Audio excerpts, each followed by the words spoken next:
Carmelo Anthony, Syracuse, an NBA legend, going into the Hall of Fame. On September 6, 2025, Carmelo Anthony will get inducted into the Basketball Hall of Fame. A 10-time All-Star, 3-time Olympic gold medalist, and an NCAA champion, Melo is undeniably a legend. But his journey transcends basketball.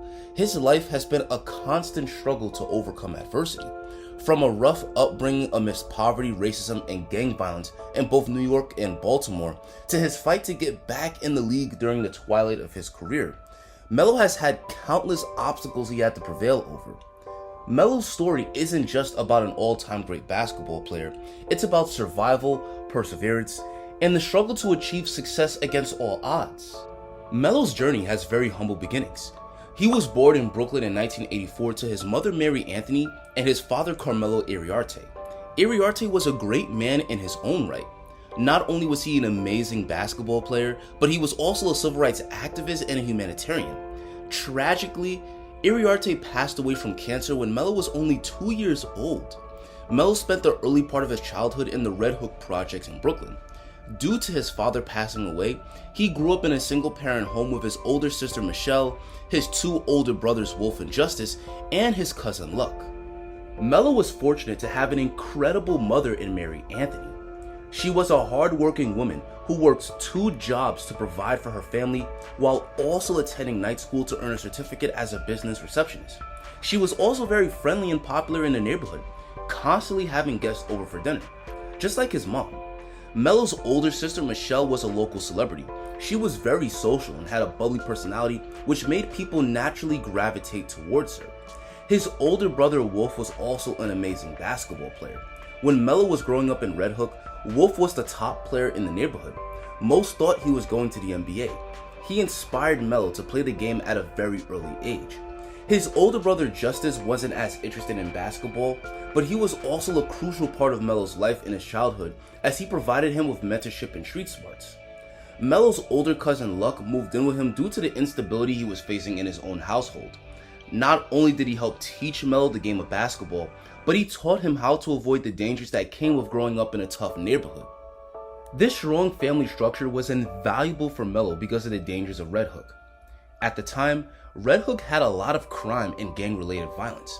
It was common for gangs to recruit young people of color to join them, and they were very persuasive due to the lack of economic opportunities.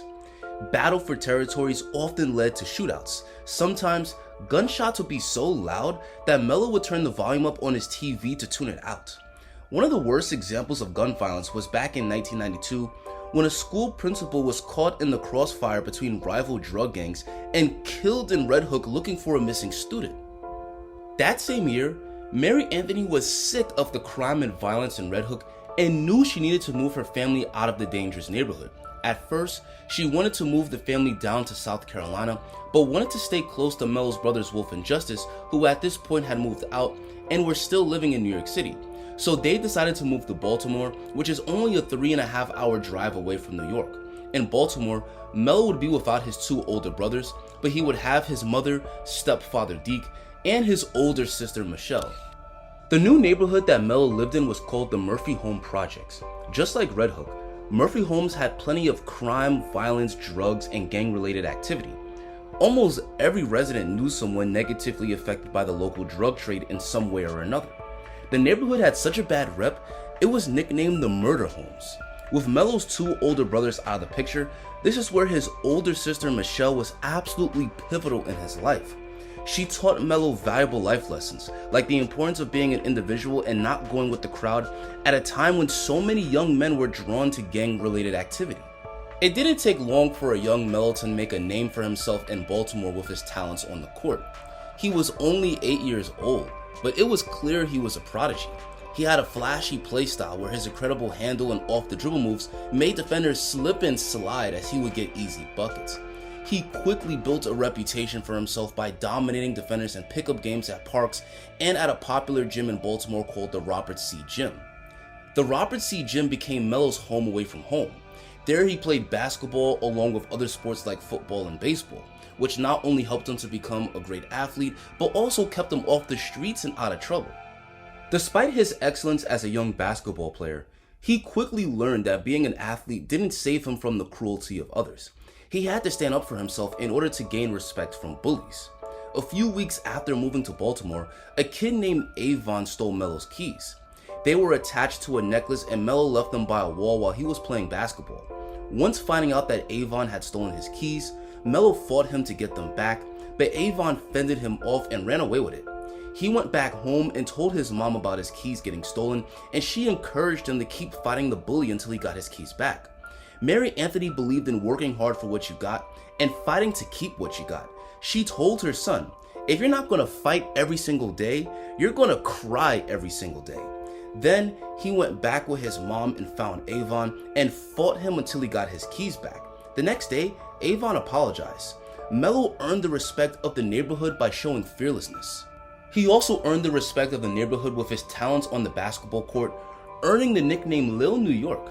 As a child, he played in plenty of local rec leagues in Baltimore where he honed his craft.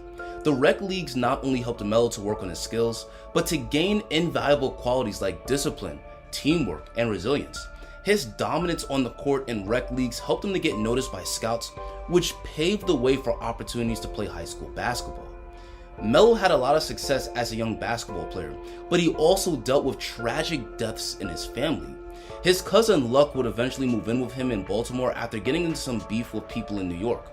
When Melo was in the 8th grade, his cousin Luck died from gun wounds that came after getting into a fight with his baby mama's boyfriend. Around the same time, his stepfather Deke also passed away.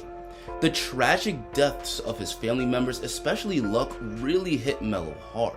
He was absolutely devastated and fell into a deep depression. But Melo grew up in an era where young men were taught to be tough and not to cry. So he did his best not to express his sadness. Listening to some of his favorite rappers like Nas, DMX, and Raekwon the Chef helped him to cope with his harsh reality. Fortunately for Melo, he had mentorship and father figures. Despite losing his father and stepfather at a very young age, Melo had family members, coaches, and even older men that were involved in the street life, encouraging him to focus on basketball and not get involved in any of the dangerous gang activity that tended to lure in young men. His cousin Luck in particular taught Melo patience. He constantly told him that even though life was hard, eventually his excellence as a basketball player would pay off and he would receive immense blessings. Melo would start his high school basketball career playing at Dunbar, a public high school in Baltimore. But midway through his freshman year, he got accepted to a Catholic school called Townsend High School. After getting accepted, he left Dunbar to go to Townsend with his mother helping to pay the tuition. He thought this would be a great opportunity, but unfortunately, his freshman year was pretty rough. Melo was forced to play JV even though he wanted to play on the varsity team. To add insult to injury, he was butting heads with his theology teacher over disagreements about their beliefs in God. Several staff in the school were hostile to Melo, including the vice principal. His GPA in theology was a 68, which was slightly below the required 70 average needed for basketball players in the school, so he got kicked off the team. His frustration with his high school experience at Townsend led to him nearly dropping out to attend Dunbar again, but he stuck with it. That summer between his freshman and sophomore year, Melo grew 4 inches and was now 6'5". Once he adjusted to his new height, he became a much better player. Not only did Melo have the quickness and guard skills, but now the new height and length made him a beast in the paint. He played AAU that summer and dominated the competition, even when going up against upperclassmen who were already committed to playing college ball. After this summer, Melo's game would reach an elite level. Melo's sophomore year of high school is where he became a legit star. He led Townsend to an incredible 26-3 record and helped them to finish 3rd in the state tournament. That year, he was also named the Baltimore Sun Metro's Player of the Year and Baltimore Catholic League's Player of the Year. Melo would continue to build his stock with his dominant play in Summer League AAU ball. That summer between his sophomore and junior year, Melo played on an AAU team called the Baltimore Blue. In the top game that summer, his team went up against the DC Assault, led by a superstar named James White. White earned the nickname Jumping James White because of his ability to dunk from the foul line. White would go on to get drafted in the NBA in 2006 and have a long professional career. At the time of the game, White was viewed as the best player on the court by the fans, but Melo more than held his own in the game. White simply couldn't guard him as Melo hit jumper after jumper and scored bucket after bucket and finished with 30 points. The fact that Melo destroyed the top basketball player in the state of Maryland at just 16 years old showed to the scouts that he had immense potential. Melo would continue to realize his potential his junior year at Townsend. That same year, he received several offers to play Division I basketball from the top universities, and he eventually committed to Syracuse.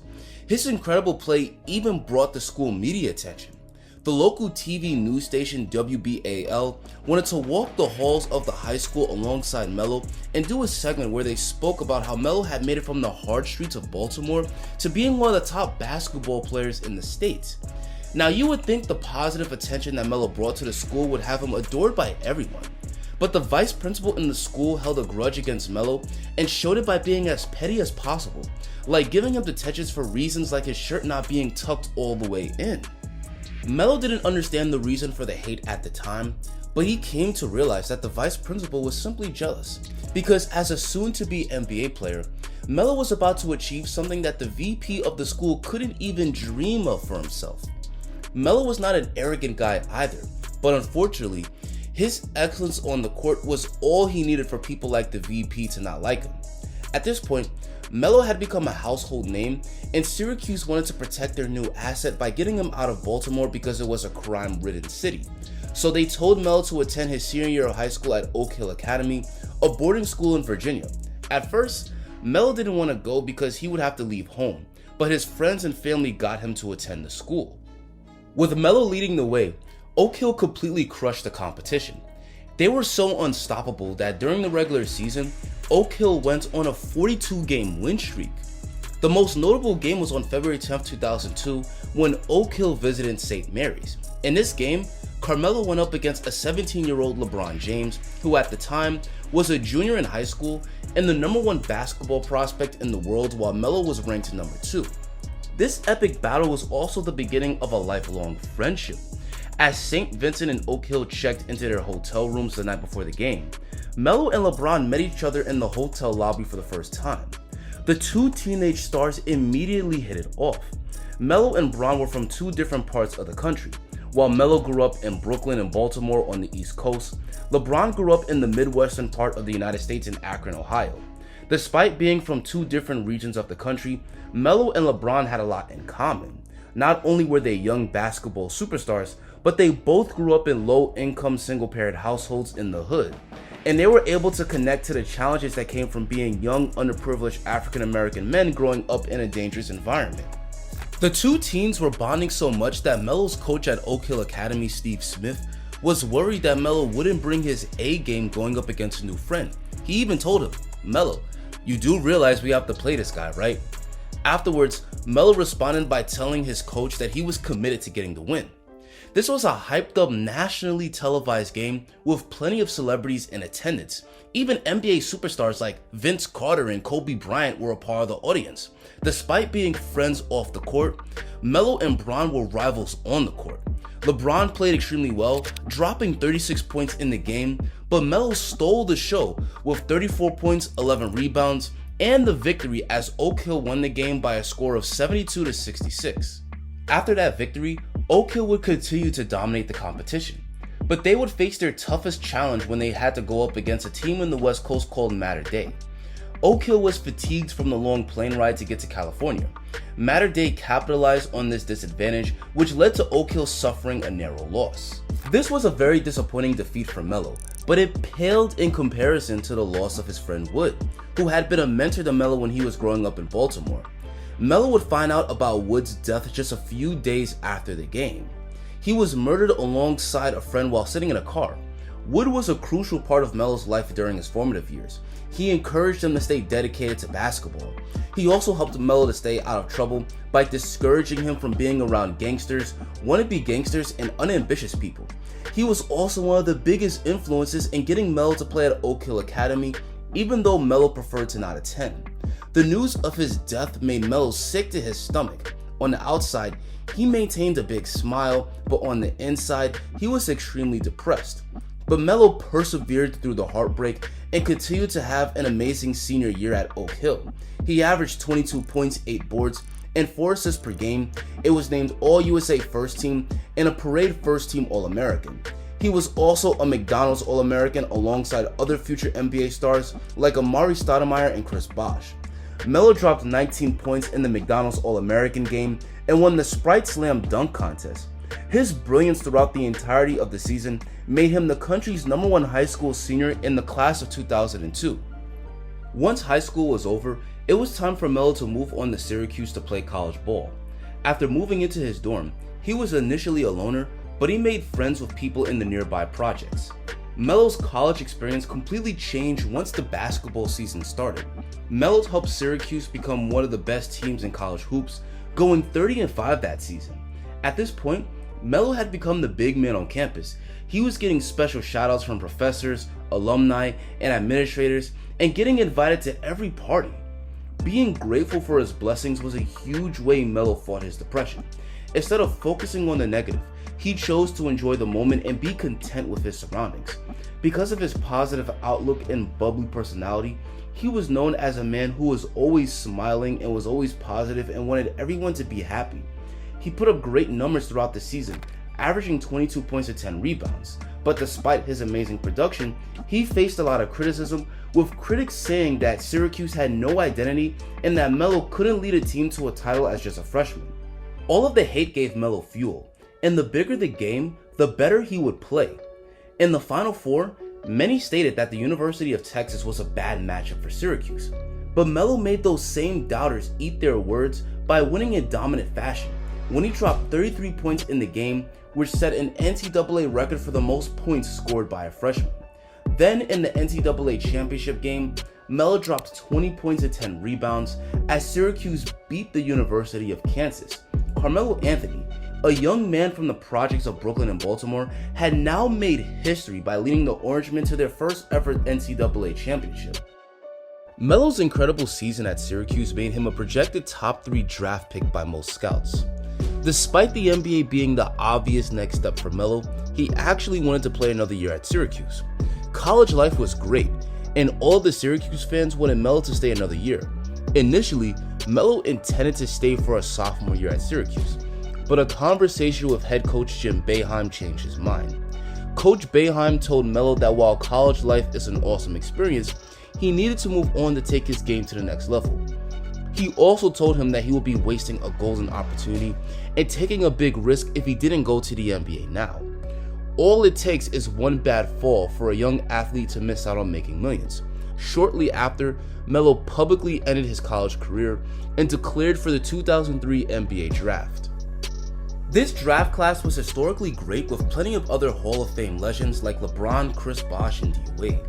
The draft lottery determines the order of the picks for NBA teams, and once the Cavaliers got the first overall pick, it was pretty much guaranteed they were going to select LeBron, being that not only he was the top prospect, but also from Ohio.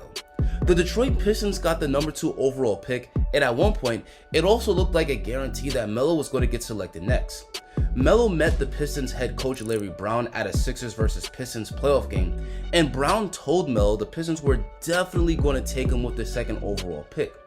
The Pistons even sent Melo team merchandise, which further convinced him that it was inevitable that he would be a member of the Pistons.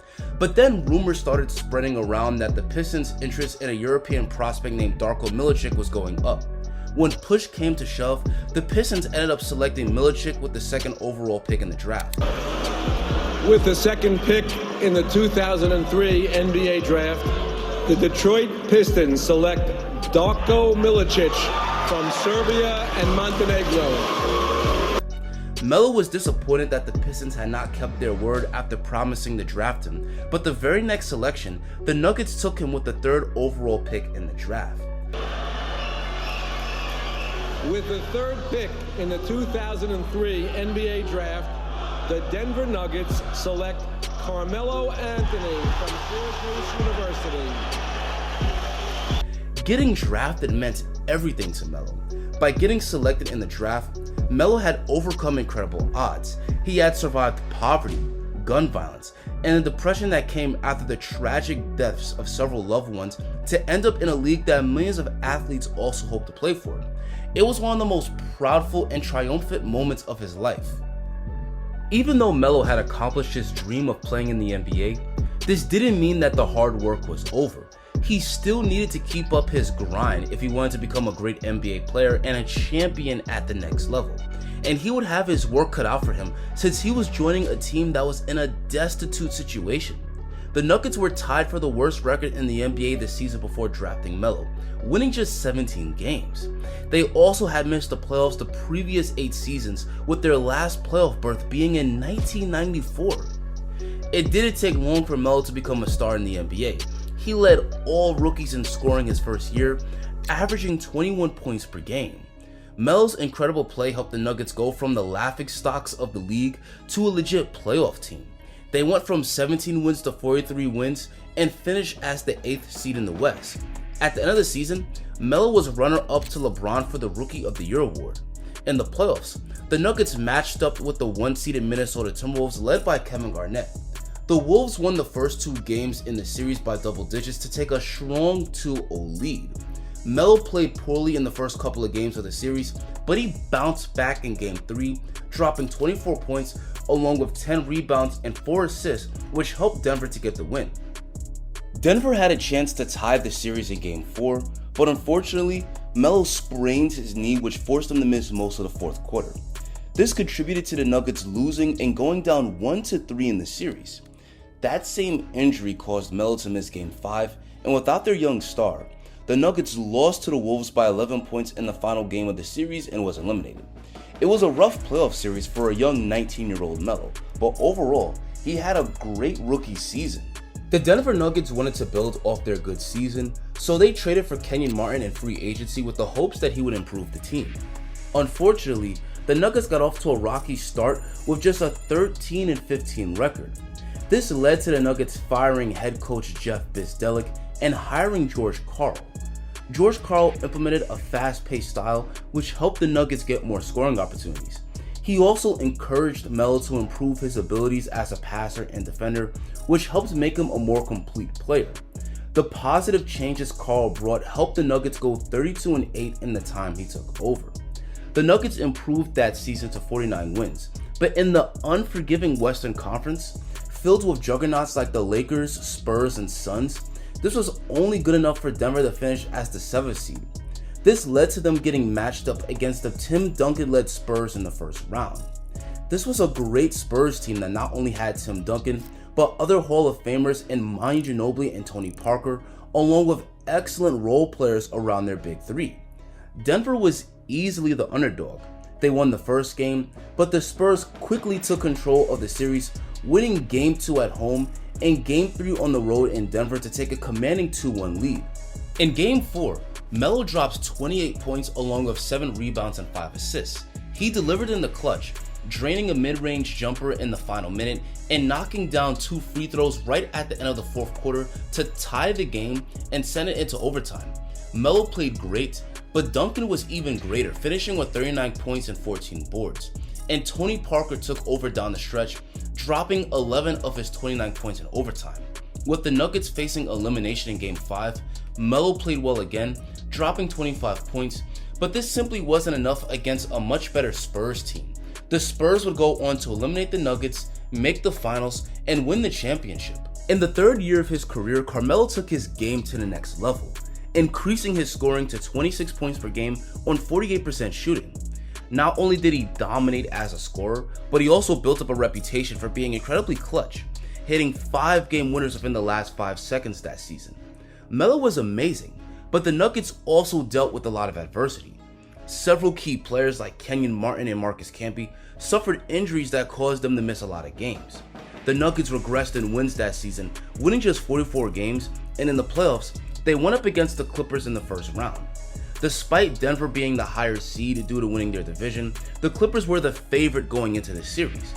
They were led by their dynamic duo of Elton Brand and Sam Cassell, who were both all-stars. The Clippers' entire defensive strategy that series was to focus on Melo. They played him very physically and sent constant double teams.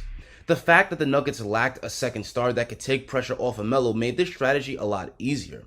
This contributed to Melo having a very poor shooting series. To add insult to injury, they didn't have Kenyon Martin for 2 games after he was suspended by the team for a verbal altercation with head coach George Karl. With the lack of support against a superior team, Carmelo's Nuggets lost in just 5 games in the first round for the 3rd time in a row. In the offseason, the Nuggets signed Melo to a 5-year, $80 million extension. Despite earning a big payday, Carmelo still remembered the sting of his early playoff defeat and came back with a vengeance in the 2006-07 season. In the first 2 months of the season, Melo was unstoppable, averaging a league-leading 31 points along with 5 rebounds and 4 assists on 51% shooting. The NBA recognized Melo for his dominant start by naming him the Western Conference Player of the Week 2 times in November and 1 time in December. His high level of play made him an early MVP candidate. Melo was off to an incredible start, but his season took an ugly turn when he was involved in one of the worst brawls in NBA history. On December 16, 2006, the Nuggets played a road game at Madison Square Garden against the Knicks. The Nuggets had a large lead on the Knicks late in the 4th quarter, and it looked like they were going to cruise to victory. But in the closing minutes, J.R. Smith was fouled extremely hard by Marty Collins. J.R. immediately got back up to confront Collins, and several players jumped in from both teams. During the brawl, Carmelo punched Marty Collins and quickly retreated. All 10 players on the floor were ejected from the game. In the end, 7 players got suspended, with Melo suffering the biggest penalty, getting suspended without pay for 15 games. The suspension not only cost Melo games and a chunk of his salary, but the incident also damaged his reputation. Northwest Airlines even pulled its December in-flight magazine with a cover featuring Melo after the brawl. Many viewed Melo's punishment as overly harsh due to the league rebuilding its reputation after the infamous Malice at the Palace, which had taken place just a few years prior. So it was widely believed that Melo was made an example to prevent a huge fight like this from ever happening again. A few days after the brawl, the Nuggets traded for Allen Iverson. The Nuggets knew they needed to get Melo a legit co-star and was hoping that adding AI would make them legit contenders. At the time of the trade, AI was still a great player, averaging over 30 points per game for the Sixers. When Melo returned to the court in January, the Nuggets' new star pairing had their growing pains, but eventually, they gained their on-court chemistry and became one of the best dynamic duos in the league. Melo made the first All-Star team of his career that season, and AI made his 7th. After the All-Star break, the Nuggets closed the regular season strong, winning 16 out of their last 21 games. The Nuggets were on a roll, but they had another super tough first-round matchup, having to play the Spurs in the first round again. The Nuggets got off to a nice start to the series. Melo dropped 30 points in Game 1, AI had 31, and the Nuggets took the Game 1 victory. But that was their last win of the series, as the Spurs will win the next 4. Melo had a good overall series, averaging 26 points and 8 rebounds per game on 48% shooting, but his high level of play just simply wasn't enough against a far superior opponent. The Spurs will go on to win their next 2 playoff series and sweep LeBron's Cavs in the finals to win the championship. Despite yet another first-round exit, the Nuggets had hope going into the 2007-08 season. With Melo and AI having a season of chemistry under their belts, and with other quality role players on the team like Marcus Camby, Nene, and J.R. Smith, there was belief that the Nuggets would be one of the top teams in the West. Melo and AI had great individual seasons. They both averaged 26 points per game and made the 2008 All-Star game. The Nuggets ended up winning 50 games. In other seasons, that number would have made the Nuggets a top 2 seed. But the West was absolutely stacked that season, so the Nuggets still only finished as the 8th seed.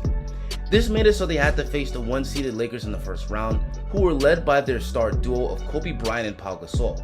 Kobe had a monster series, with his best game being in Game 2, where he dropped 49 points along with 10 assists. They also took advantage of the Nuggets' lack of floor spacing by putting multiple defenders on Melo, being completely unafraid to help off of Denver's poor shooters. This largely contributed to Carmelo's shooting struggles in the series, and the Nuggets ultimately getting swept. That same Lakers team would go on to make the finals, where they would lose to the Boston Celtics in 6 games. After yet another embarrassing defeat, Melo started to face heavy scrutiny from the media. Most acknowledged that Melo was an elite talent, but after so many early playoff exits, his critics called him a ball hog that couldn't lead a team deep in the playoffs. To be fair to Melo, most of his first round exits were against an opponent that either made it to the finals or won the championship, but his critics weren't cutting him any slack. Despite not coming close to winning the title, Melo had a chance to be a winner in the summer of 2008 when he joined Team USA for the Olympics in Beijing. On Team USA, Melo played alongside other legends like LeBron, D. Wade, Chris Bosh, Dwight Howard, Chris Paul, and Kobe Bryant. This team was nicknamed the Redeem Team, a reference to the disappointing 2004 Olympics team that only won the silver medal. And redeem they did, as they destroyed the competition throughout the Olympics, winning their games by an average of 32 points. Melo was a crucial player for the team and had several big games to help Team USA win gold. In the semifinals, Carmelo led Team USA in scoring against Argentina, dropping 21 points, and in the final gold medal match against Spain, he contributed to Team USA's victory, scoring 13 points. Melo would carry that momentum from a great Olympic run into the regular season. He was now a winner at the international level and the college level, but now it was time for Melo to finally win an NBA championship. The Nuggets aided Melo in that quest when they sent AI to the Detroit Pistons in exchange for Chauncey Billups, who had led the Pistons to the title back in 2004. Billups was 32 years old at this stage of his career, but he was still one of the top point guards in the NBA. More importantly, he had an unselfish playstyle that made him a great fit alongside Melo. This allowed Melo to thrive as a scorer while not being overburdened by playmaking responsibilities. His best game this season was against the Timberwolves, where he had a historically dominant performance, dropping 33 points in the third quarter alone. This tied George Gervin's record for the most points scored in a quarter.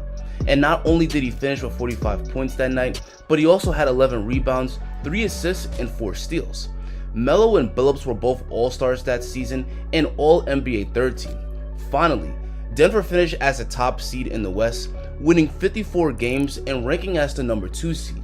For the first time in the Melo era, the Nuggets would be going into the playoffs as the favorite to win their first round matchup, where they would face the Chris Paul-led New Orleans Hornets.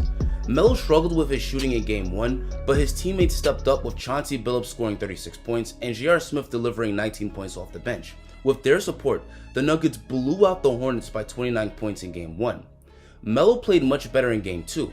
Not only did he drop 22 points on 50% shooting, but he did a great job at dishing the rock to his teammates, finishing with 9 assists. Once again, the Nuggets won comfortably, beating the Hornets 108-93 in Game 2.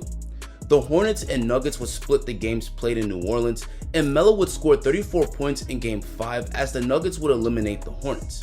In Melo's first ever playoff series victory, he showed excellent development in his game. Not only did he score a lot of points, but he made his teammates better by passing out of double teams and kicking the ball out when the defense collapsed on him. His evolution as a player was a big part of the Nuggets becoming a juggernaut. Melo was happy to finally escape the first round, but his ultimate goal was to win the championship.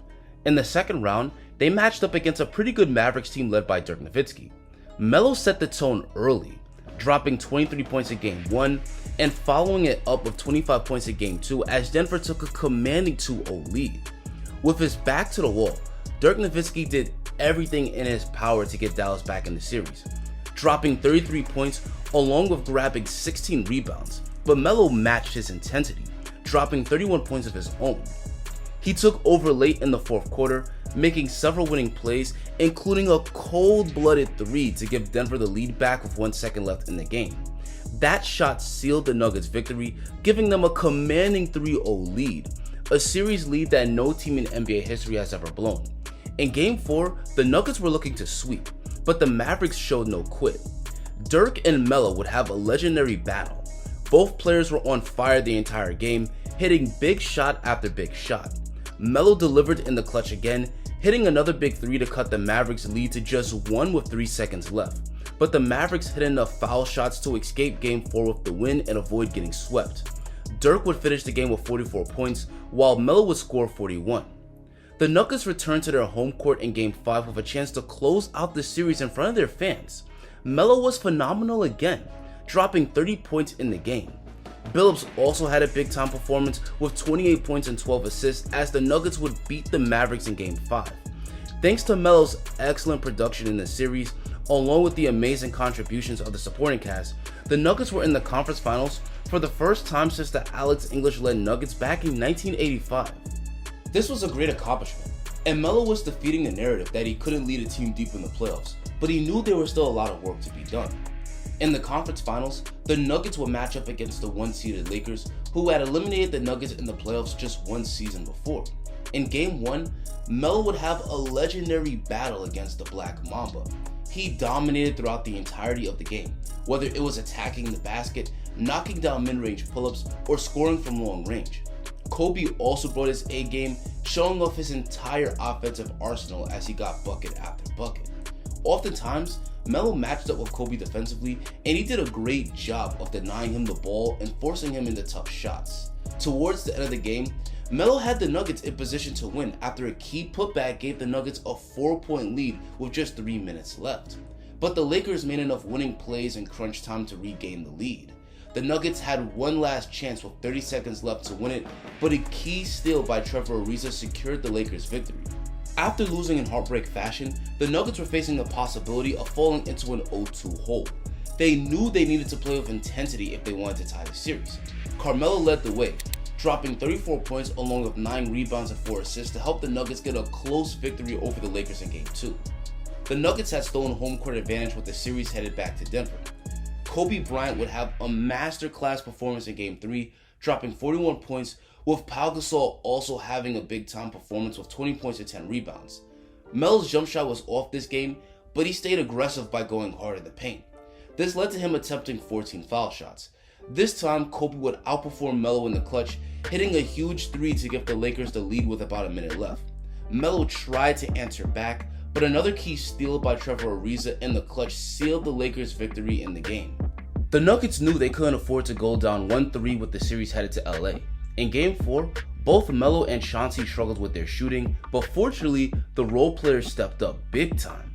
J.R. Smith had 24 points, K. Martin had a great performance with 13 points and 15 rebounds, and Nene also stuck the stat sheet with 14 points, 13 boards, and 6 assists. Melo didn't play at his best, but thanks to his teammates rising to the occasion, the Nuggets got the Game 4 win and tied the series at 2 apiece. Both the Nuggets and Lakers were aware of the importance of Game 5. Melo bounced back in this game, leading both teams in scoring with 31 points. He continued to play aggressive, using his size and strength to dominate the paint, which led to 13 trips to the foul line. Unfortunately, his teammates couldn't keep up their hot shooting from the previous night. The Lakers, on the other hand, had a much more well-balanced attack that was enough for them to get the win. Game 6 was do or die for the Nuggets as they were facing elimination. Melo understood the assignment, scoring 25 points in the game. J.R. Smith also stepped up, dropping 24 points. But outside of those two, nobody else on the Nuggets could find a rhythm. The Lakers, on the other hand, had more contributors, with not only Kobe and Powell dominating, but Trevor Ariza, Lamar Odom, and Luke Walton all playing well. The Lakers beat the Nuggets by 27 points, securing their trip to the NBA Finals. Carmelo was absolutely devastated after this defeat. Hours after the game, Melo sat in the locker room completely defeated about the loss. Despite the disappointing end to the season, Melo experienced a lot of growth in his game. He balled out throughout the entire playoffs and made strides in his game, not just as a scorer, but also as a playmaker and defender. This moved him higher in the ranks amongst the NBA superstars. Moreover, by helping to turn the Nuggets into legit title contenders, he destroyed the narrative that he wasn't a winning player. The Nuggets may have lost in the conference finals, but they took the Lakers to a tough 6 games. That same Lakers team would go on to win the championship. So even in defeat, Melo and the Nuggets were able to walk up with their heads held high. The Nuggets were hoping to build off their amazing team success going into the 2009-2010 season. They brought back mostly the same roster that had just got them to the conference finals. Melo began the season with a bang in an opening night victory against the Utah Jazz. He put the exclamation point on the game where in the middle of the fourth quarter, he stole an inbound pass and dunked all over Paul Millsap. That monster dunk would set the tone for the season as the Nuggets would get off to a monstrous 35-18 start. Throughout that hot start, Melo had plenty of memorable performances. His highest scoring game was on November 27th when he played against the New York Knicks. Melo was making it rain all night, even knocking down shots when contested by multiple defenders. After sinking 2 free throws to ice the game for the Nuggets, he finished with a career-high 50 points. In another awesome game, the Nuggets would visit the Cavaliers where Melo would face his longtime friend and rival LeBron James. At this stage of his career, LeBron had elevated himself to an ultra-high status. Many fans considered him the best player in the league at this point. The two superstars had an incredible showdown. Both players were on fire that night, and they often guarded each other one-on-one. LeBron had 43 in the game while Melo scored 40. The game went into overtime, and in the Nuggets' final possession, Melo raised up and hit a clutch jump shot right over LeBron's grill to win the game for the Nuggets. LeBron was visibly frustrated after the game. When at his best, Melo could truly outperform anyone.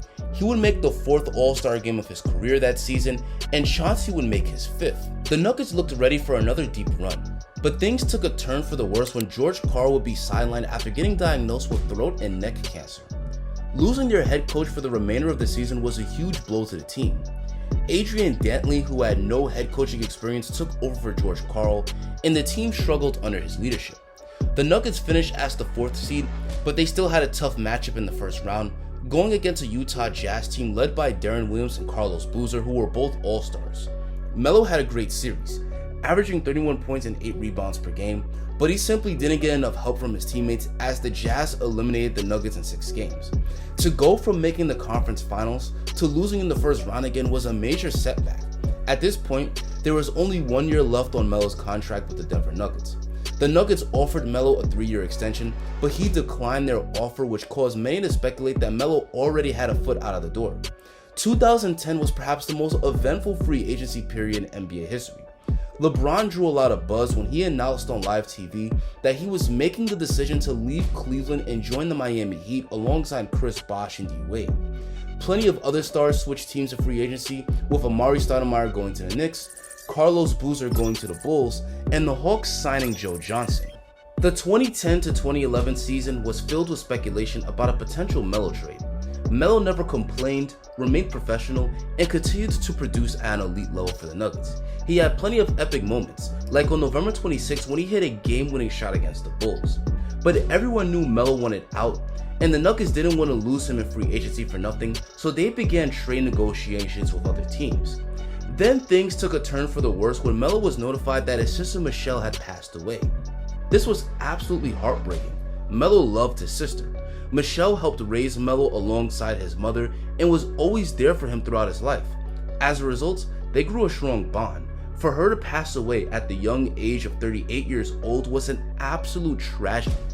Melo took a week off from the team to attend the funeral in Baltimore and mourn his sister's death with his family. As soon as Melo returned from his absence, the trade rumors continued. Teams like the Bulls, Rockets, and Nets were on his wish list, but his preferred destination was his hometown New York Knicks, who were having a resurgent season largely thanks to the brilliance of Stat. On February 21, 2011, the Nuggets agreed to a trade with the Knicks where they sent out Carmelo and Chauncey for a monster haul that brought them back Wilson Chandler, Danilo Gallinari, Raymond Felton, and Timothy Mozgov, along with several draft picks. Finally, the Melo era in Denver was over.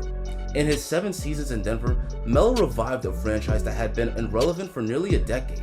He made the playoffs with them every year and even helped them become legit contenders for a brief period, but they still fell short of winning a championship. Melo was hoping that together with Stoudemire, they could turn the Knicks into a championship team, and doing it in the city that Melo was born and raised in would make for a beautiful story.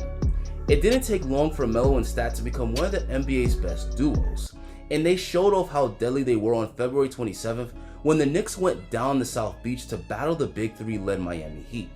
Melo and LeBron will have yet another duel, and they both will put on a show. Neither superstar could be stopped, with LeBron dropping 27 points, 7 boards, and 5 assists, while Melo had 29 points and 9 rebounds. In the final possession, LeBron had a chance to get revenge on Melo with a game winner of his own. He tried to score with a driving layup over Melo, but Stoudemire got a clutch block on LeBron that secured the Knicks' victory. This win showed that when the Knicks were at their best, they were dangerous. With Melo and Stat leading the way, the Knicks clinched the playoffs for the first time since 2004. In the first round, they had to face a tough Celtics team led by their big four of Paul Pierce, Kevin Garnett, Ray Allen, and Rajon Rondo. The Celtics appeared as the clear favorite, but the Knicks were extremely competitive in Game 1. Melo struggled with his shooting in the first game, but Stoudemire dominated with 28 points and 12 rebounds. The Knicks were up by 1 with 15 seconds left in the game, but a clutch 3 by Ray Allen gave Boston the lead back and the victory.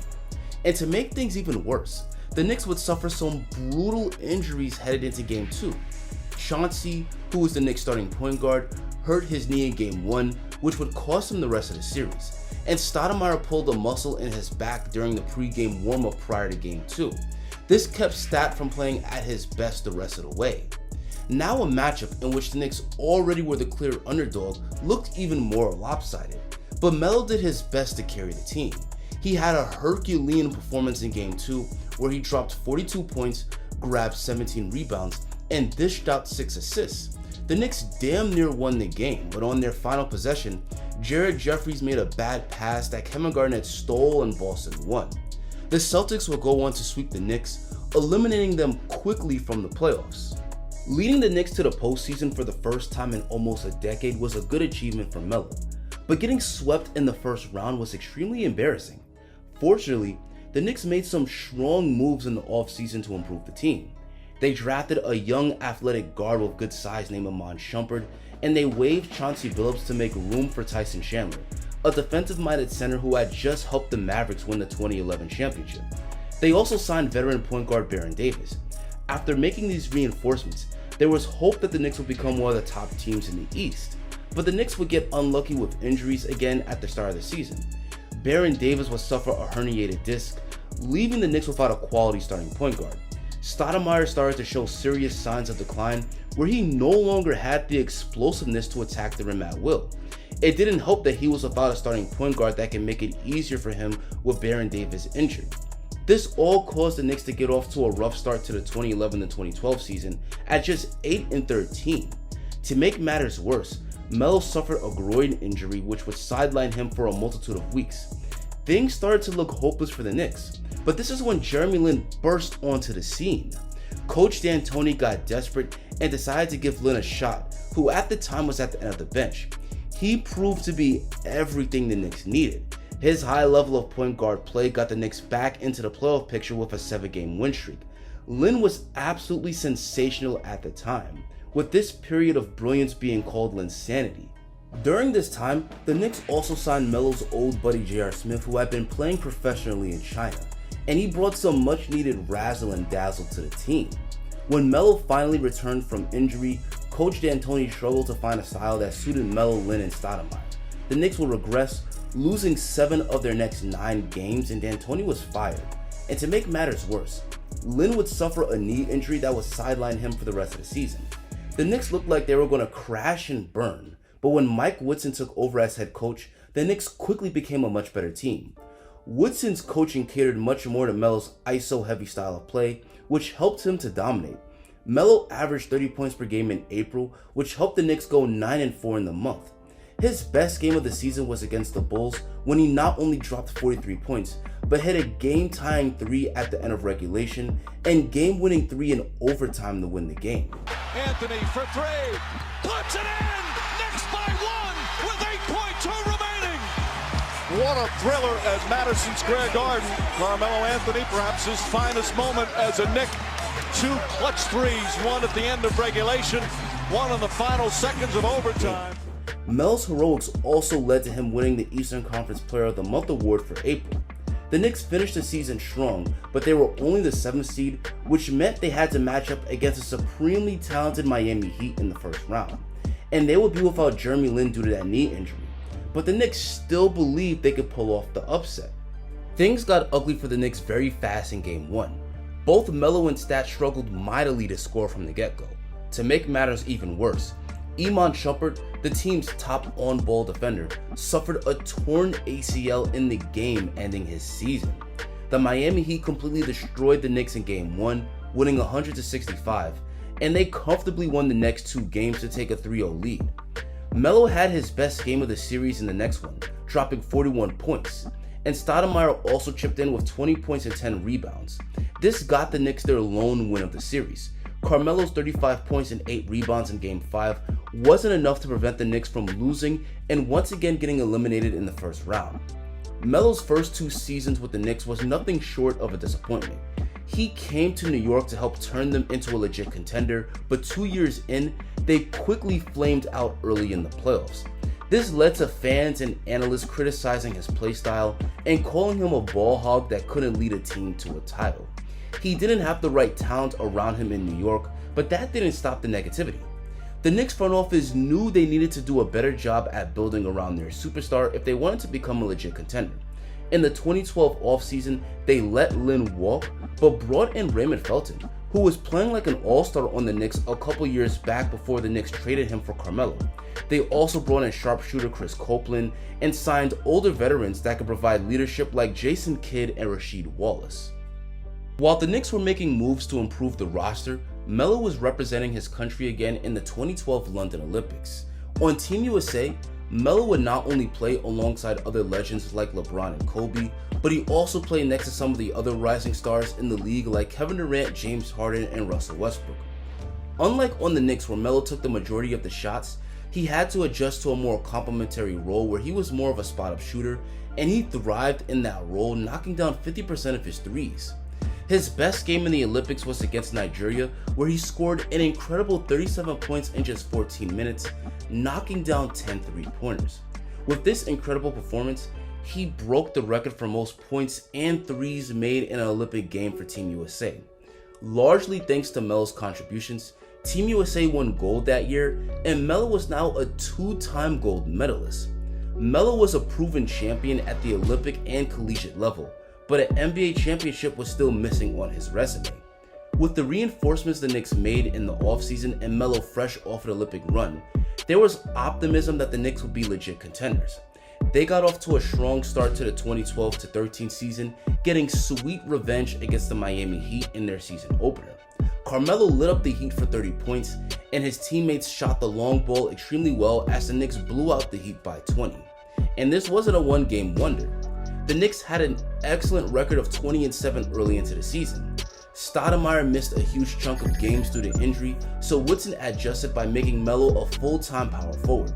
This enabled his success as the Knicks surrounded Melo with excellent shooting, giving him the floor spacing to go to work in isolation. Melo torched defenders in one-on-one situations where his speed allowed him to drive to the basket and score at the rim, but he also had the ability to create space where his mid-range game was deadly.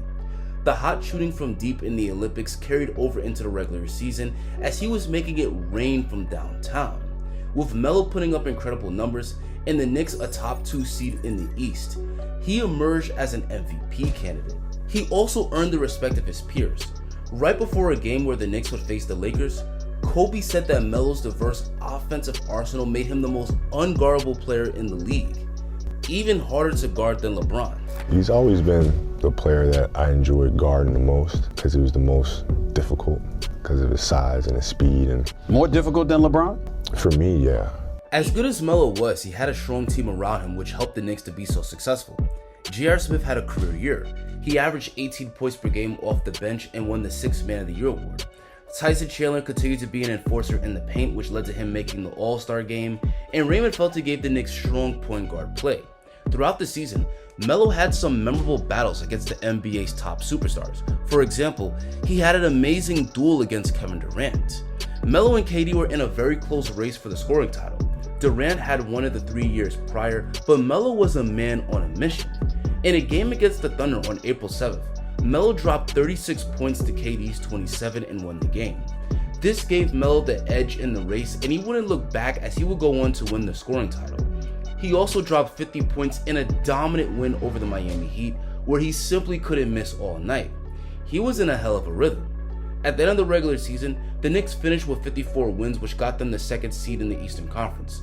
Melo was all NBA second team and finished 3rd in MVP voting behind LeBron and KD. For the first time in the Melo era, the Knicks were going into the playoffs as the favorite to win their first round series. They would face the 7th-seeded Celtics in the first round. Now it was time for the Knicks to get some sweet revenge. With Melo leading the way, the Knicks were on a roll. He dropped 36 points in Game 1 and 34 points in Game 2 as the Knicks won the first 2 games in front of their home crowd. He then dropped 26 points in Game 3 as the Knicks won and took a strong 3-0 lead. But this veteran Celtics team showed no quit, as KG and Pierce helped the Celtics win the next 2 games. It didn't help that J.R. Smith got himself suspended a game due to an altercation with Jason Terry. Melo was also battling a torn labrum that was visibly hurting him throughout the series, but he fought through it. The Celtics lasted longer than expected, but the Knicks ultimately took care of business when they won Game 6, eliminating the Celtics from the playoffs. This was the Knicks' first playoff series victory since the year 2000. In the next round, the Knicks would face the 3rd-seeded Indiana Pacers. The Pacers were having a great season in their own right, led by their emerging star Paul George, along with other great supporting players like Lance Stephenson, Roy Hibbert, David West, and George Hill. The Pacers struck first blood in the series, beating the Knicks on the road in Game 1. Melo went off in Game 2, dropping 32 points and getting 9 rebounds. His best play of the game was when he drove past David West and posterized Jeff Pendergraft with a vicious dunk which got the crowd excited. Melo's teammates also played well as they tied the series with a dominant 105-79 win in Game 2. Unfortunately, the Knicks couldn't keep it up as they would lose the next 2 games to Indiana, putting themselves in a tough 1-3 hole. The Knicks' lack of defensive rebounding really hurt them as the Pacers' big front line of Roy Hibbert and David West dominated the paint. But despite being in a huge deficit, the Knicks showed no quit. Melo dropped 28 points in Game 5, which helped the Knicks get the win and brought the series back to Indiana, where they hoped to force a Game 7. With the Knicks in a winner-go-home situation, Melo knew he had to be great. He was absolutely on fire in Game 6, finishing with 39 points. Iman Shumpert also shot it well, scoring 19 points of his own. The game went down to the wire, but the Pacers made more winning plays down the stretch as Indiana won and eliminated the Knicks. Melo had a hell of a performance, but it simply wasn't enough. The Knicks had appeared destined for a showdown against the Heat in the conference finals, and they couldn't even get out the second round. Despite the sad ending to the season, it was still a good season for Carmelo and the Knicks. Melo had just arguably his best season in the league, and the Knicks had their most successful season in a long time. In the 2013 offseason, the Knicks had a chance to improve the team. The Knicks lost to the Pacers largely due to a lack of defensive rebounding, so you would think that this would be their primary area of focus. Yet the Knicks' main offseason move was to trade for Andrea Bargnani, a player that struggled in those 2 key areas. And to add insult to injury, they gave up significant assets for Bargnani, giving up the best shooter on the team in Steve Novak along with a future first-round pick. The Knicks front office probably hoped that Bargnani could finally live up to his potential as the number 1 pick, and that he could flourish next to Melo as a big man that can stretch the floor.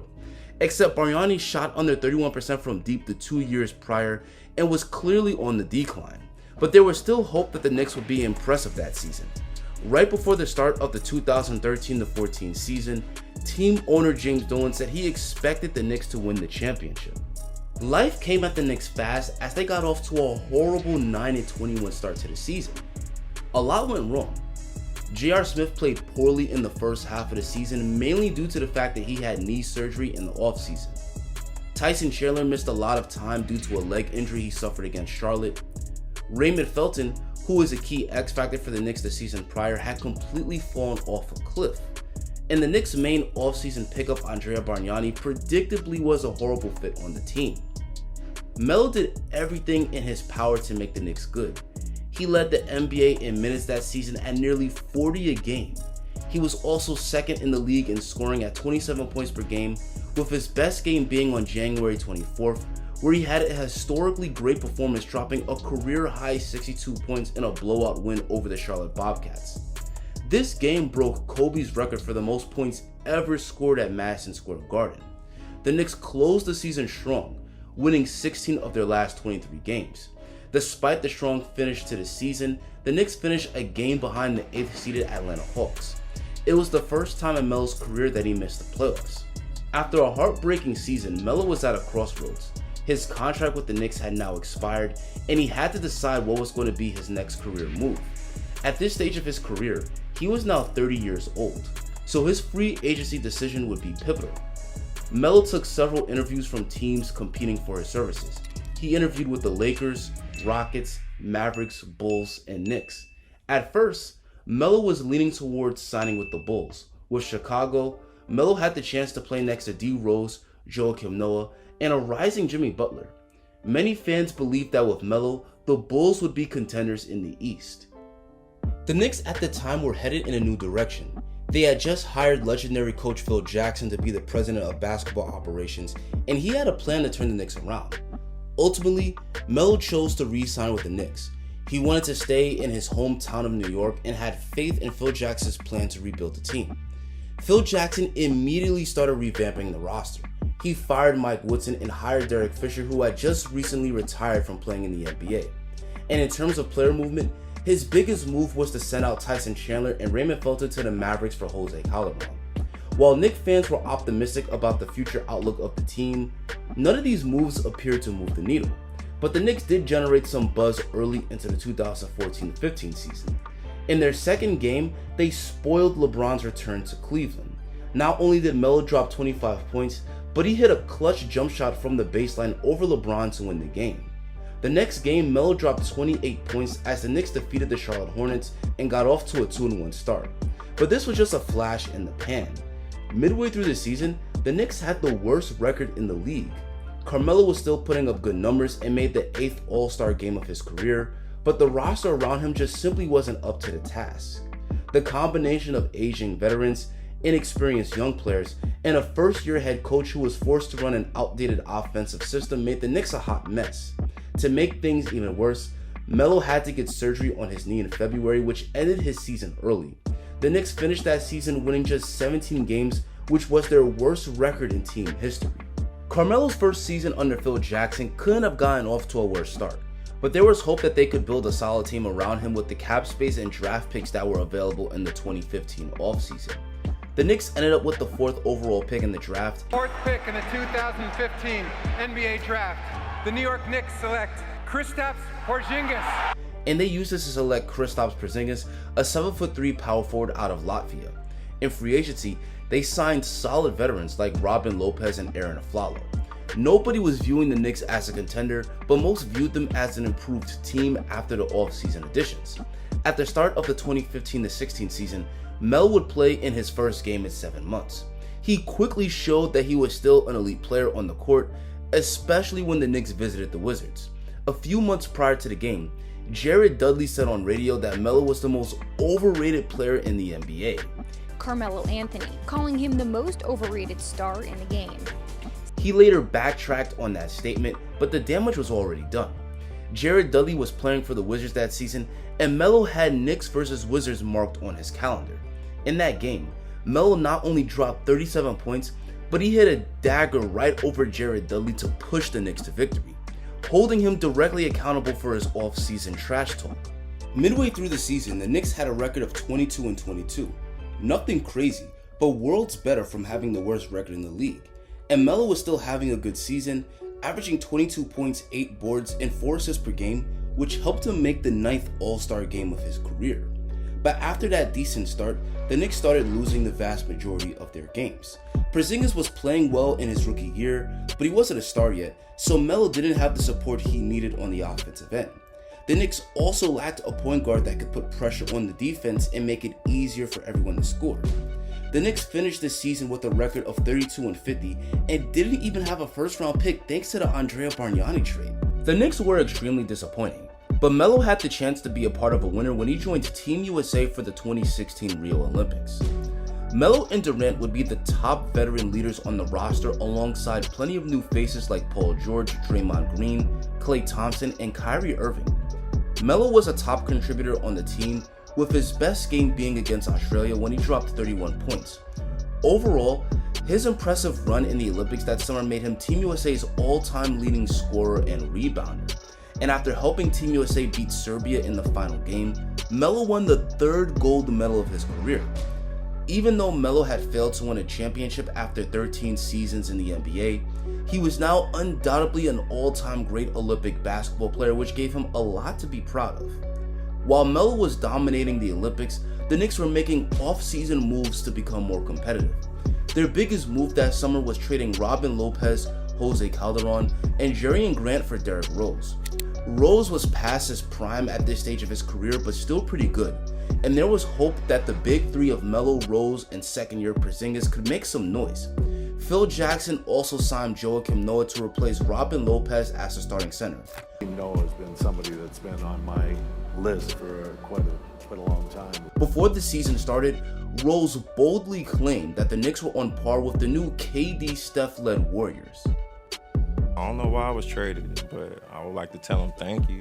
Initially, things were working. A quarter way through the season, the Knicks had a decent record of 14-10. Melo was averaging 22 points and made the 10th All-Star game of his career.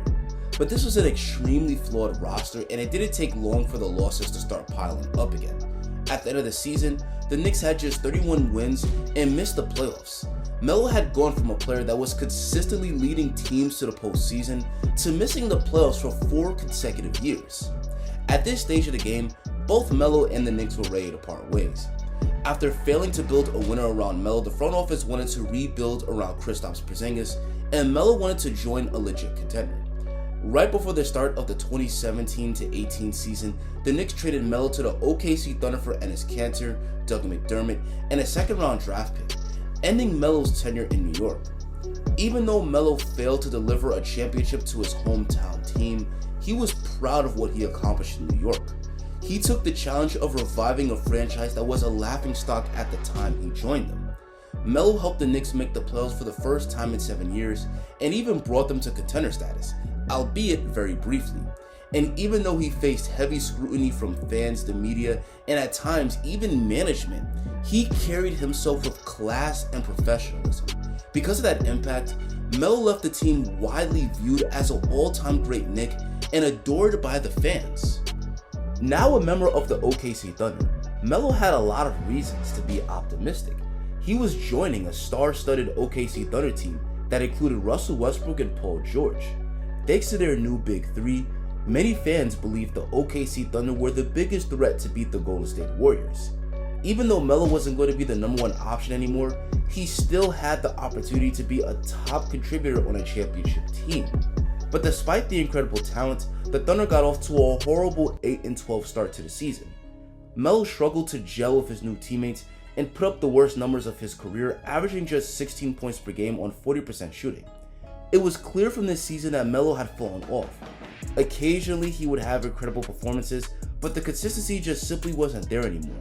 Eventually, the Thunder did start to gain their on-court chemistry, and by the end of the season they won 48 games and finished as the 4th seed, which gave them home court advantage in the playoffs. In the first round, the Thunder played a young Utah Jazz team led by a rookie Donovan Mitchell.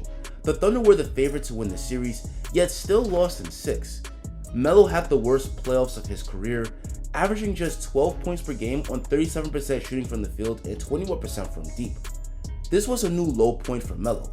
Not only did the Thunder fall way short of championship expectations, but Melo struggled all year and was abysmal in the playoffs. That we have to evaluate is some things that we have to kind of step away from the game now, even, although we're out the playoffs, we're not playing them. It's just some things that we all, as a team, as individuals, as an organization, have to just evaluate and how we want to move forward. The Thunder's front office quickly ended the Big Three experiment in the summer of 2018 when they traded Melo to the Hawks. The Hawks immediately cut Melo, making him a free agent. Melo quickly gained a new opportunity when he joined the Houston Rockets. The Rockets were fresh off a run to the conference finals where they took the Warriors to a tough 7 games. James Harden was coming off a season where he won the MVP award, and Melo would be playing with his friend Chris Paul. The Rockets wanted Melo to be a part of their team, but they didn't want to utilize him as a starter. Having to come off the bench took a lot of humbling from Melo, but he was ultimately willing to sacrifice his game for the betterment of the team. For the first time in his career, Melo came off the bench. Not only was he now a second unit player, but the Rockets wanted Melo to be more of an off-ball shooter rather than someone that got a lot of touches on offense.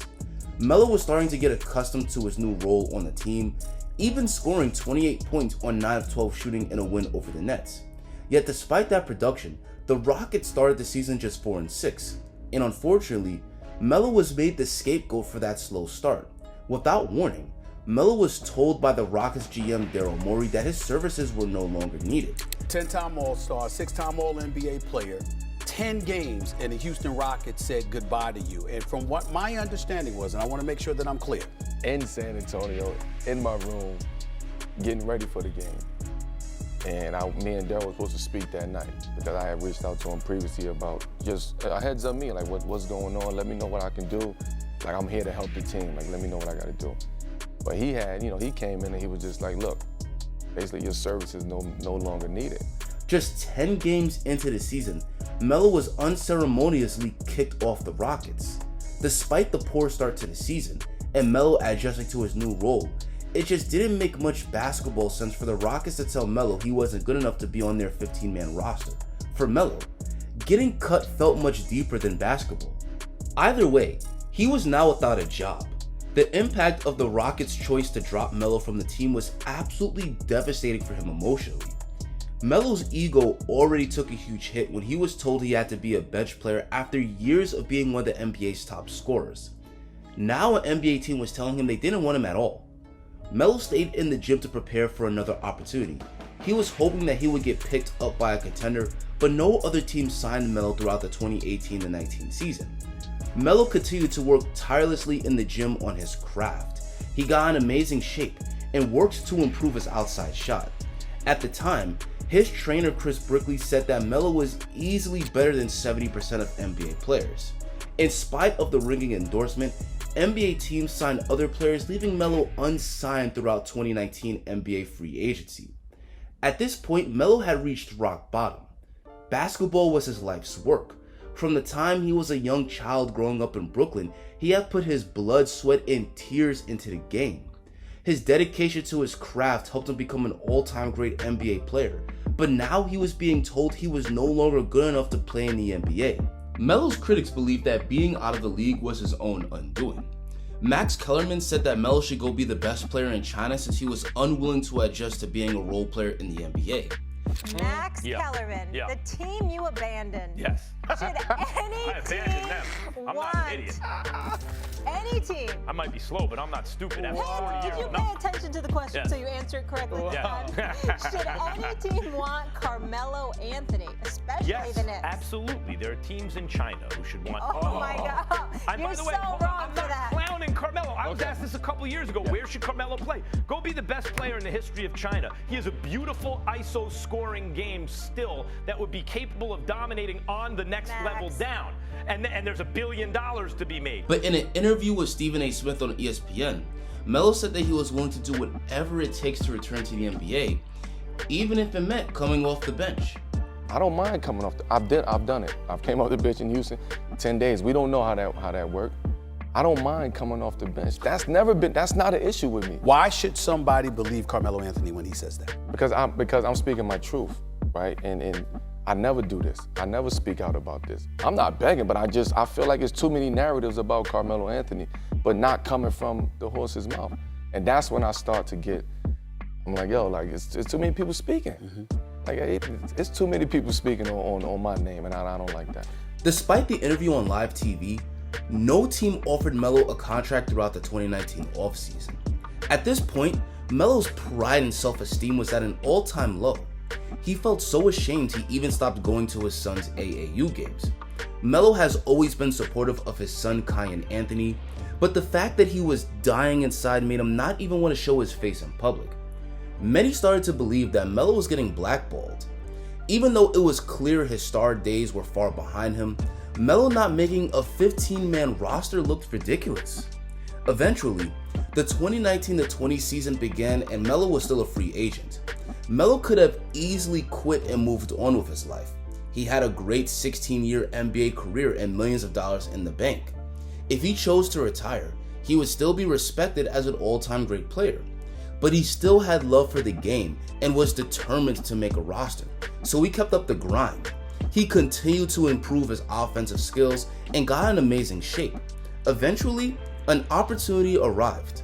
The Portland Trail Blazers were fresh off a conference finals run led by their explosive backcourt of Damian Lillard and CJ McCollum. They were hoping to contend for the title again, but brutal injuries to several key frontcourt players led to them getting off to a horrible 4-8 start in November. They were desperate for help, so they reached out to Melo and offered him a contract. Damian Lillard expressed optimism about the Blazers' latest pickup, saying that he believed Melo could help the team. He's a Hall of Fame player and he can still play, so hopefully, it'll bring some excitement and get us going and help us get going in the right direction. It didn't take long for Melo to provide a big impact. In just his 4th game with the Blazers, he scored 25 points and grabbed 8 boards in a win over the Chicago Bulls. 2 days later, he scored 19 points against the Thunder while barely missing, shooting 9 of 11 from the field. He then closed the week scoring 23 points to go along with 11 rebounds and 4 assists in another win over the Bulls. Despite being told he wasn't an NBA caliber player for over a year, it only took Melo a handful of games to show he was still an excellent player. After leading the Blazers to a perfect 3-0 week while putting up exceptional numbers, he was awarded for his efforts by winning the Player of the Week award. Melo was starting to fit in perfectly as a 3rd scoring option next to Damian Lillard and CJ McCollum. He improved as an outside shooter, knocking down 38% of his threes that season, making him a great off-ball threat next to the Blazers stars. And he still had the ability to isolate and devastate. He also proved that he was still very clutch. In a road game against the Toronto Raptors, Melo not only drops 28 points, but hit a dagger midi pull-up to win the game for the Blazers. And after hitting this clutch shot, Melo surpassed Kobe for the most game winners hit in the NBA since 2003. At this point, Melo was making NBA teams look stupid for not giving him a chance. The revitalization of his career was one of the best stories in the NBA that season. However, everything changed when the pandemic happened. In March of 2020, a contagious deadly virus was causing millions of people to get sick and die.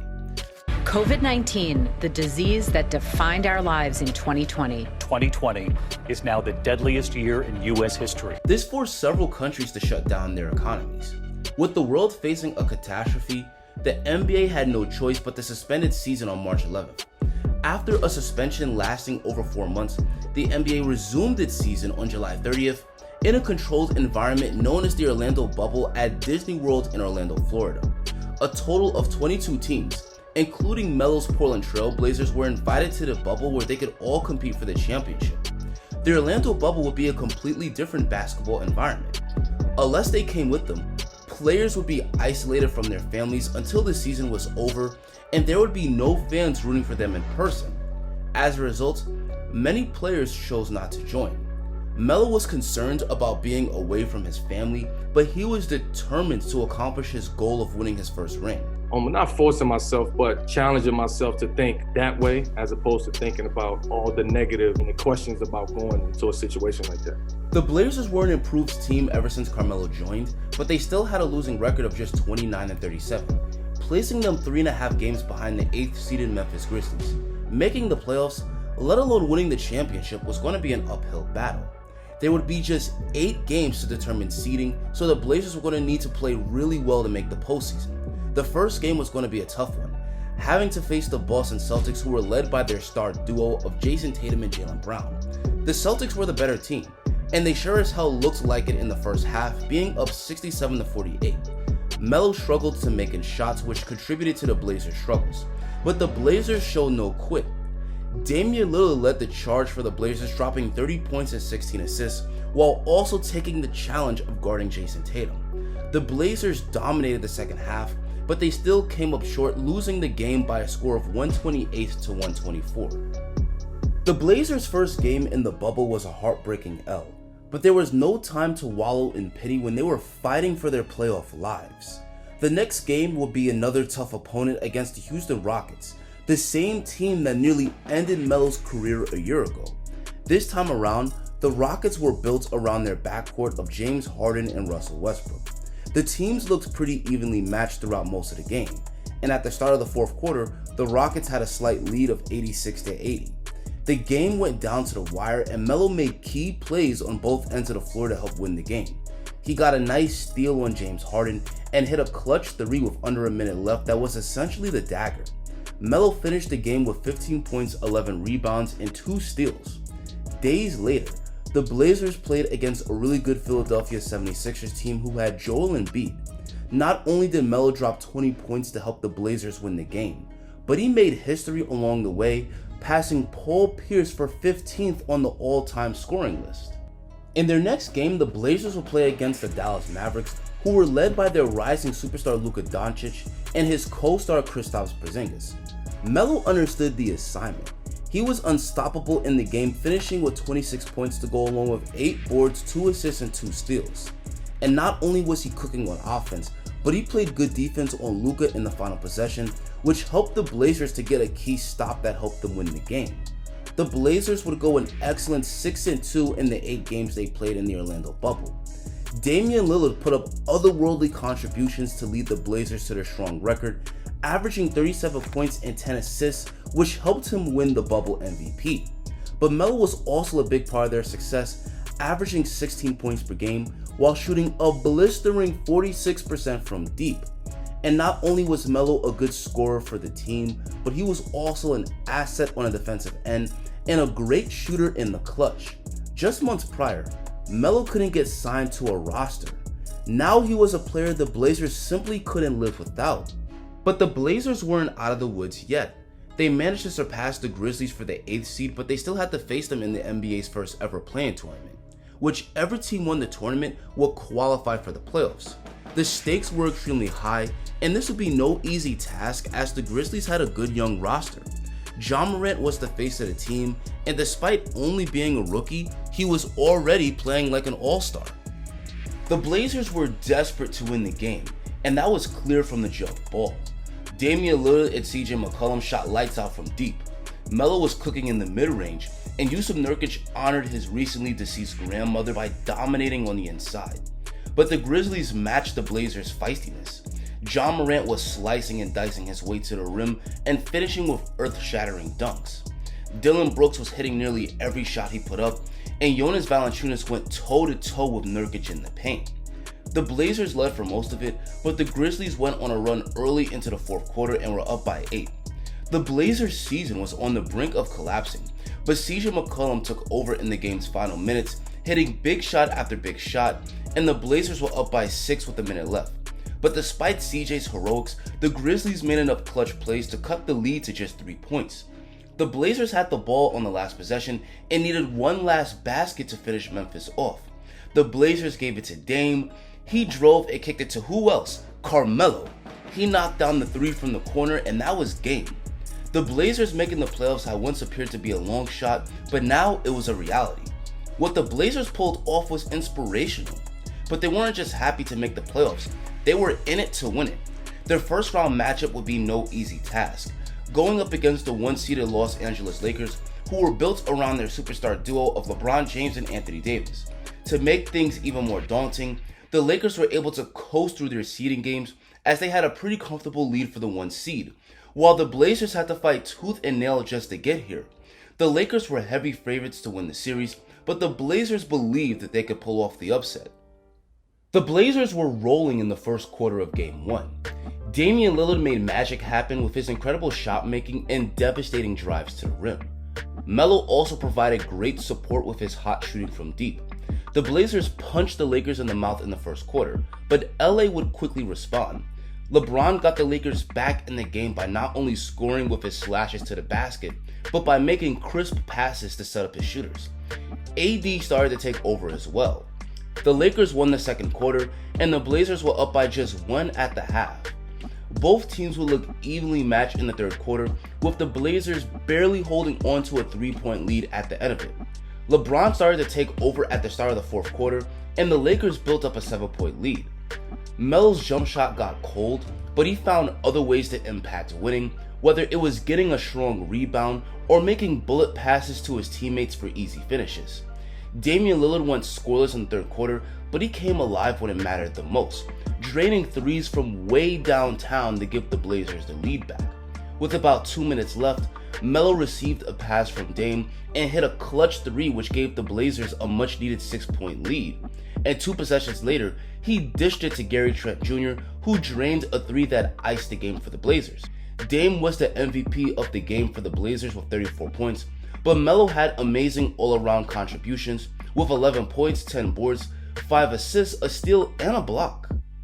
In Game 2, the Blazers had a chance to take a commanding 2-0 lead versus the Lakers, but LA had just gotten embarrassed and they wanted revenge.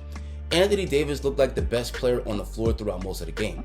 He dominated the paint on both ends of the floor, whether it was easy buckets on the inside, crashing the glass, or swatting away driving layups. LeBron also played well, doing a little bit of everything, whether it was scoring, rebounding, or facilitating. The Lakers also defended the Blazers a lot differently, getting up in their airspace and preventing easy shots from deep. This contributed to a rough shooting night where Melo, Dame, and CJ all played well below their normal standards. To make matters even worse, Dame jammed his finger and had to be taken out of the game in the third quarter and didn't return. It was all too much for the Blazers to overcome. The Lakers ended up crushing Portland in a 111-88 point victory. Now the series was tied at 1 apiece, and both teams had a chance to take the series lead. Despite playing with a jammed finger, Damian Lillard went off in the first quarter in Game 3. CJ McCollum followed suit, and the Blazers were up by 9. But this is when LeBron went into attack mode. He was finishing at the basket at will, often with and-ones. By the end of the first half, the Blazers were up 57-53. At halftime, both Melo and LeBron knew the importance of this game for their careers and had the eye of the tiger. Melo came alive at the start of the second half, scoring 13 points in the third quarter alone. Every shot that left his hands was going through the net, even with multiple defenders contesting.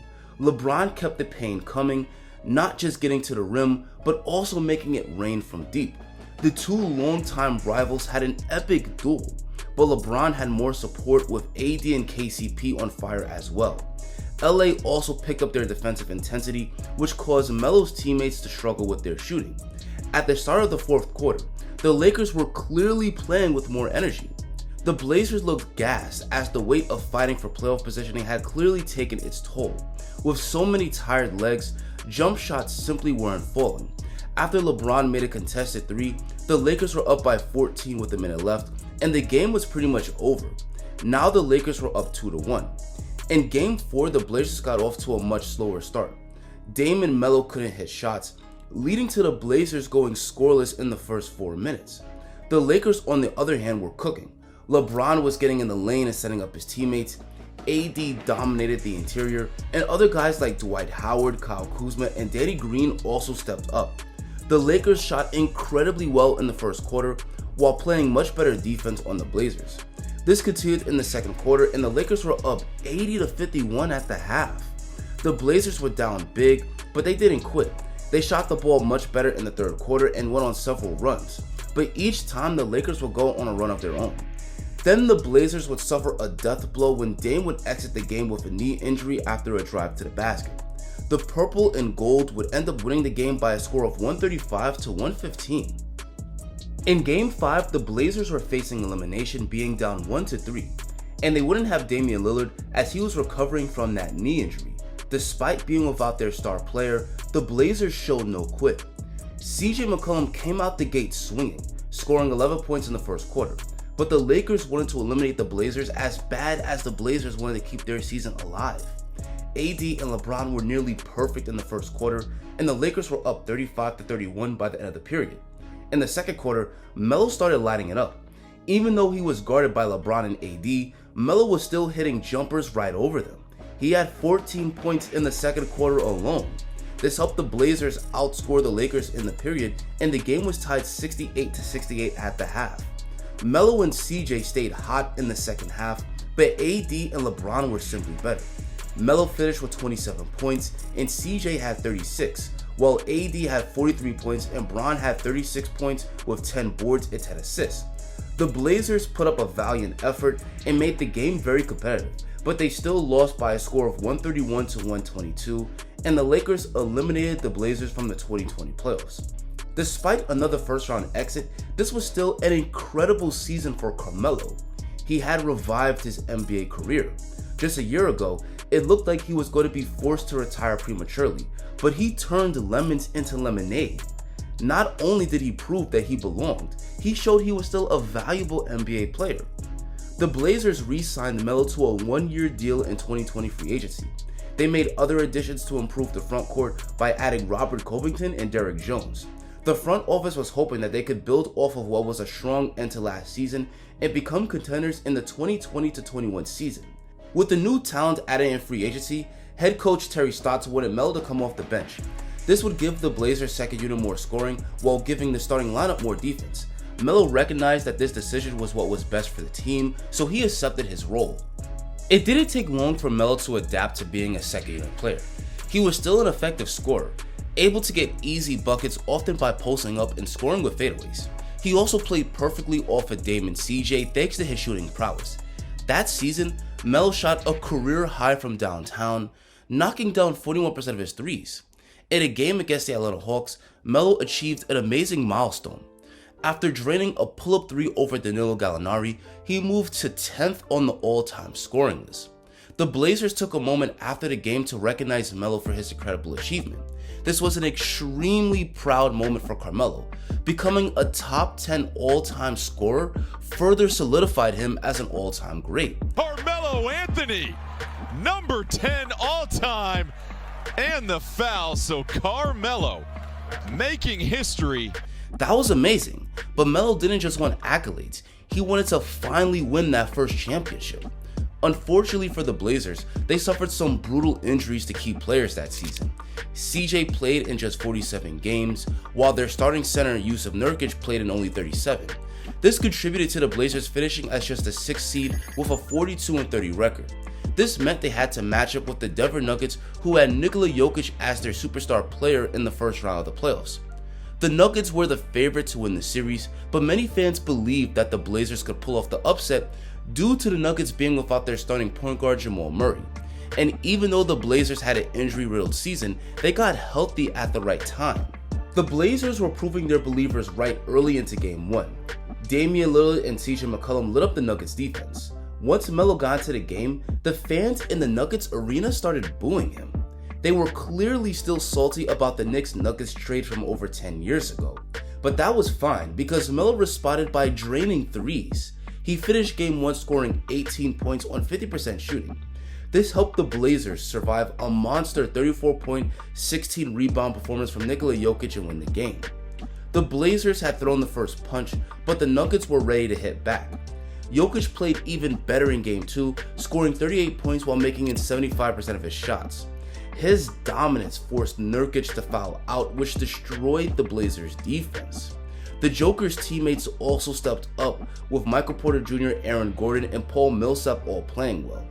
Melo's shooting went cold in this one, so the Blazers ended up losing by 19 points, despite 42 points from Dame. In Game 3, the Blazers came out aggressive.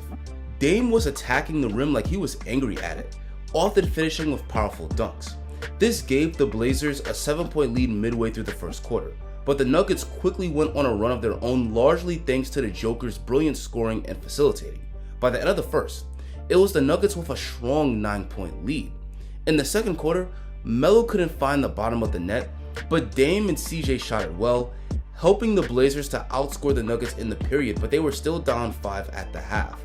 The Blazers went on some runs in the third quarter, but the Nuggets consistently responded with a run of their own.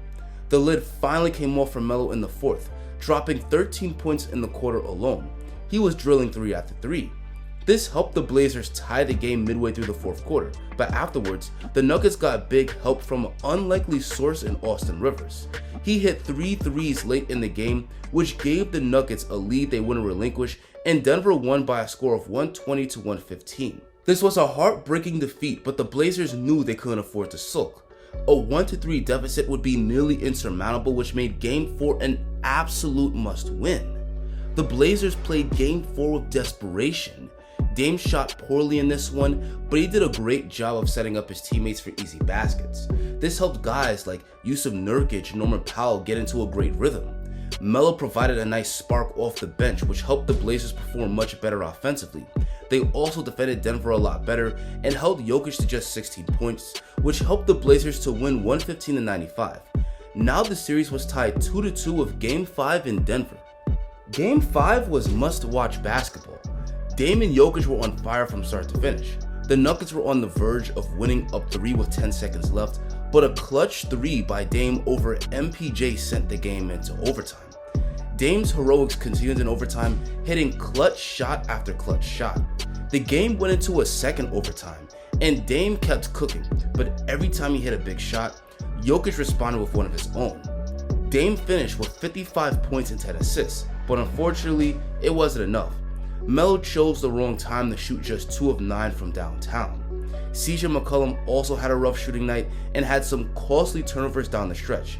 It was a devastating defeat and the Nuggets were up 3-2. The Blazers still had a chance to push the series to a Game 7 by winning the next game at home. They came into Game 6 with fire and desire, shooting it really well in the first half. Dame attacked the rim with power, which not only got him easy buckets inside, but helped him create scoring chances for his teammates. Melo was cooking, and the Blazers were up 68-61 at the half. The Nuggets played much better in the third quarter, with Jokic scoring 20 in the period alone. But the Blazers responded with runs of their own, which helped them maintain a 3-point lead going into the fourth. Unfortunately, the Blazers went ice cold in the fourth. They were outscored 14-28 in the final quarter, and the Blazers lost Game 6 by 11 points. In theory, the Blazers should have been able to defeat a Nuggets team that didn't have Jamal Murray, but now they were headed home early in the playoffs for the second year in a row. Melo was extremely grateful that the Blazers had helped him revive his career, but he wanted to go to a team that could give him a better chance at winning the title, so he was ready to move on. On August 3rd of 2021, Melo signed with the Los Angeles Lakers. The Lakers were coming off a disappointing season where they also had lost in the first round. They wanted to be champions again, so they made a bold move by trading for Russell Westbrook, giving them a big three that looked dangerous on paper. They needed to add players to fill out the roster, so this is where Melo could prove to be a huge support. And now Melo and LeBron, longtime friends and rivals, would be teammates. And early into the season, Melo was cooking. Once again, Melo was coming off the bench, but he was lighting it up the second he got in the game. In the first month of the season, Melo averaged 16 points per game on 50% shooting from the field and 52% from deep. His amazing off-the-bench production made him a 6th Man of the Year candidate. Melo continued to be a nice second-unit scorer for the Lakers all season, but unfortunately, this didn't make up for the other deficiencies on the team. Westbrook ended up being a really poor fit next to Bron and AD. In addition, the Lakers lacked shooters and defenders, and AD missed more than half the season due to injuries. The Lakers went just 33-49 that season and missed both the playoffs and the play-in tournament. At this point, Melo had played in the NBA for 19 seasons and was seriously considering retirement. He had a chance to play with the rising New York Knicks, who had just added Jalen Brunson, but he ultimately declined their offer. At this point, Melo had made peace with not winning a title. He reflected on his life journey and couldn't have been more proud of himself for coming from the projects in Brooklyn and Baltimore to becoming one of the greatest players in NBA history. The NBA solidified this point by putting Melo on their list of the top 75 players of all time. Now he wanted to focus on other important areas of life, like his son Kai and Anthony. He also started his own podcast with the kid Melo called 7 PM in Brooklyn. So in May of 2023, Melo announced his retirement from basketball. Several of his former teams congratulated him on having a great career after he announced his retirement. And plenty of NBA superstars like LeBron, Chris Paul, D. Wade, and Damian Lillard also gave Melo a shout out and even expressed gratitude for inspiring them to play the game. Despite not winning a title, Melo made his mark on NBA history. His excellence on the court not only made him an all-time great, but he also made millions of fans and players fall in love with the game of basketball. He was no doubt retiring a legend. Melo had an incredible legacy, but his greatness transcended what he did on the basketball court. Back in 2017, Melo won the Teammate of the Year award while playing for the Knicks. This award is given to recognize players who exemplify selflessness and leadership on and off the court, and it reflects how his teammates viewed him. That was a rough season, but his peers appreciated his effort to keep the locker room atmosphere positive. He also never forgot where he came from, so in 2005, he founded the Carmelo Anthony Foundation, a non-profit organization with the goal of providing educational and mentorship opportunities to underprivileged inner-city youth. The organization has a significant presence in Baltimore, where they provide after-school education and recreational programs for children in the area. This gave students a safe space where they could focus on productive activities like sports, just like what Melo had as a young child growing up in the rough streets of Baltimore. Thanks, Carmelo! Melo was also very much involved in the New York community. In 2015, Melo donated 800 boxes of food to Bronx families. He told the media, "I've been there. I have family in these boroughs, and I know what it's like. I know this seems minute, but this is big." Melo also didn't forget his Puerto Rican roots. In 2017, Hurricane Maria devastated the small country, leaving millions without food, water, power, and housing. Melo couldn't just sit there and watch so many innocent people suffer. He started a crowdfunding campaign to raise money to provide aid, and he jump-started the effort by donating $50,000 out of his own pocket. In addition, he personally organized flights carrying supplies such as food and hygiene products to Puerto Rico to help families in need. He also took to social media to spread awareness about the natural disaster with the hopes that more people would help out. My history, my heritage, my dad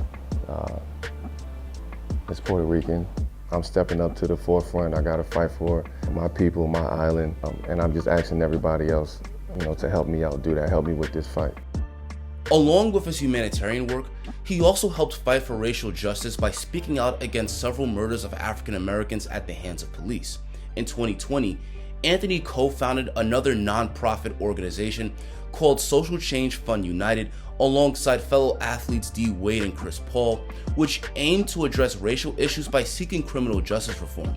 His activism led to him receiving the Kareem Abdul-Jabbar Social Justice Champion Award, which recognizes an NBA player who exemplifies social justice advocacy. All in all, Melo was not only a great basketball player, but he was also an amazing humanitarian and activist. He inspired and impacted millions of people, and for that, his induction into the Hall of Fame is well deserved. Congrats, Melo.